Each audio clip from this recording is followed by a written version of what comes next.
আজকে সাজগোজার dress up দেখে হয়তো বুঝতেই পেরেছো, হ্যাঁ আজকে একটা বিয়ে বাড়ির ইনভিটেশন আছে, সেখানে যাব বলে রেডি হয়েছি। নেক্সট দিনকে আজকের গেট রেডি উইথ মি ভিডিওটা তোমাদের সাথে শেয়ার করে দেবো। ওপর থেকে রেডি হয়ে নিচে এসে এর ওপর একটা জ্যাকেট পরে নিলাম, কারণ আমি স্কুটি চালিয়ে যাবো আর আজকে একটুখানি বৃষ্টি হয়েছে, তো বাইরে বেশ ঠান্ডা ঠান্ডা ওয়েদার আছে।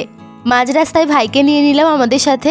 বাবার গাড়িতে ভাই আর মায়ের স্কুটিতে আমি আর মা এইভাবেই গেছিলাম। আজকে রেডি হয়ে বেরোতে অনেকটা দেরি হয়ে গেছিল, বিয়ে বাড়ি আসতে আসতে প্রায় 8:30 মতো বেজে গেছিল। আজকের লুকটাতে সবটাই তো ঠিক ছিল, বাট এই ওড়নাটা না আমার ঠিকঠাক নেওয়া হয়নি। আসলে তাড়াহুড়োর মধ্যে যেমন পেরেছি নিয়ে নিয়েছি। দেন বিয়ে বাড়ি এসে খেলাম পকোড়া, সবাই গল্প করতে করতে খেয়ে নিলাম 1 কাপ কফি। আর ওদিকে তো বিয়ের আয়োজনও শুরু হয়ে গেছে। বেশ কিছুক্ষণ বসে বিয়ে দেখার পর খাওয়া দাওয়া করতে চলে এসেছিলাম। এবছর এটা আমার প্রথম বিয়ে বাড়ি, নেক্সট আরো কয়েকটা বিয়ে বাড়ি আছে, ভ্লগ তো তোমাদের সাথে শেয়ার করবই। বাড়ি আসার পরে তো আবার একটা ঝামেলা, আমার রেডি হতে যত না সময় লাগে বাড়ি এসে সমস্ত কিছু তুলতে তার থেকে বেশি টাইম লাগে। মেকআপ প্রোডাক্ট তো এমন কিনি যেগুলো 12 থেকে 13 ঘন্টা স্টে করবে, কিন্তু 2-3 ঘন্টা পর এসে তুলতেই সব থেকে বেশি কষ্ট হয়। যাই হোক, আধ ঘন্টা ধরে কষ্ট করার পর মেকআপটা পুরোটা তুলতে পেরেছি। তারপর একটুখানি ময়শ্চারাইজার মেখে নিলাম। গেট রেডি উইথ মি ভিডিওতে দেখা হচ্ছে।